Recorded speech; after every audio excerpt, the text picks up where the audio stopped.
வணக்கம் நேயர்களே. வெற்றி படிக்கட்டு வாழ்க்கையில் வெற்றியை தரும் வசந்த் டிவி உங்களுக்கு தினமும் காலை 7 மணிக்கு தருகிறது. வெற்றி எப்படி வருகிறது? யாரும் நமக்கு கொடுப்பதில்லை. நாமாக முயற்சி செய்துதான் வெற்றியை பெற வேண்டும். அலெக்சாண்டர் உலகத்தையெல்லாம் வென்று காட்டுவேன் என்று சொல்லி உலகத்தையெல்லாம் வெற்றி பெற்றார். கடைசியில் இருக்கின்ற நாடாக இந்திய திருநாடு இருந்தது. அலெக்சாண்டர் இந்த நாட்டை எப்படியாவது பிடித்துவிட வேண்டும் என்று சொல்லி வந்து இங்கே பார்த்தார். எப்படியும் வெற்றி பெறுவேன் என்று சொன்ன அலெக்சாண்டருக்கு ஒருவன் தடுப்பணையாக இருந்தான். ஒரு சாதாரண மனிதனைப் போல் ஒரு சாதாரண மன்னனாக இருந்த ஒரு இளைஞன் அலெக்சாண்டரை தடுத்து நிறுத்தினான். யார் என்று பார்த்தால் அவன்தான் போரஸ் மன்னன். போரஸ் மன்னன் படையும் அலெக்சாண்டர் படையும் மோதியது. வீரமிக்க இளைஞர்களை கொண்டிருந்த போரஸின் படைகள் அலெக்சாண்டர் படையை பின்தள்ளியது. அலெக்சாண்டருக்கு மிகவும் ஆச்சரியம். உலகத்தையே வென்று இங்கே வந்திருக்கிறேன், ஆனால் இந்தியாவில் இருக்கின்ற ஒரு சிறு மன்னன், குறு மன்னன் போரஸ் நம் படைகளை விரட்டுகிறானே என்று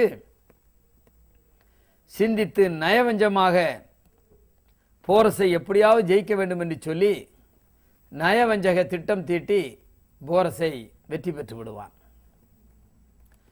போரஸை அழைத்து வந்தார்கள்.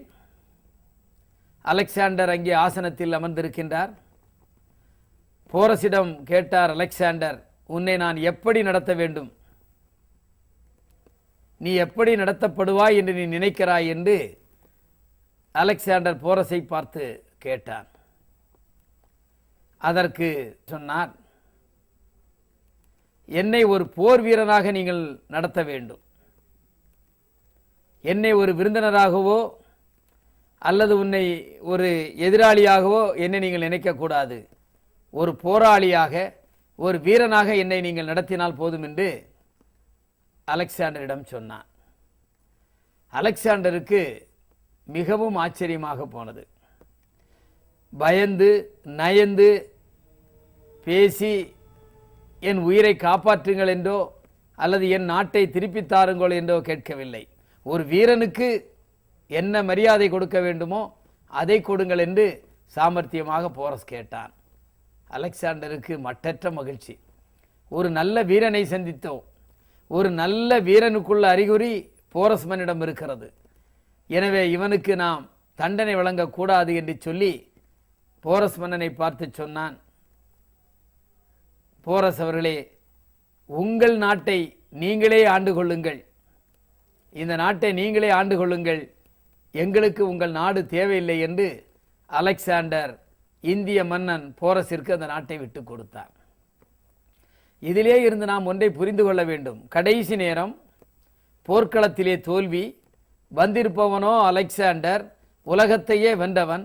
அவனை சந்திக்க போகிறோம் என்ற நேரத்தில் கூட போரஸ் மன்னன் தயங்கவில்லை, வீரத்தை இழக்கவில்லை.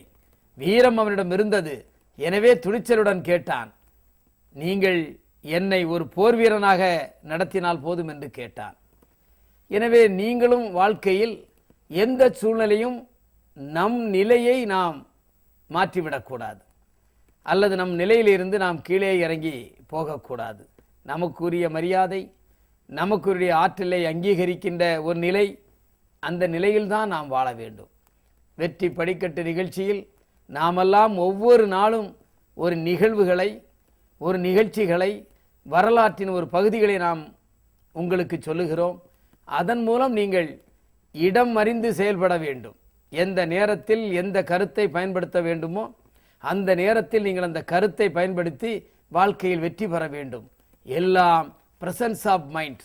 எந்த நேரத்தில் எந்த பதிலை எவரிடம் சொல்ல வேண்டும் என்பதை ஆலோசித்து பொறுமையாக நாம் பதிலளித்தால் வாழ்க்கையில் என்றும் வெற்றிதான்.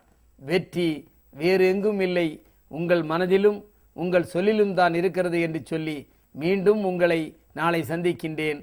நன்றி, வணக்கம்.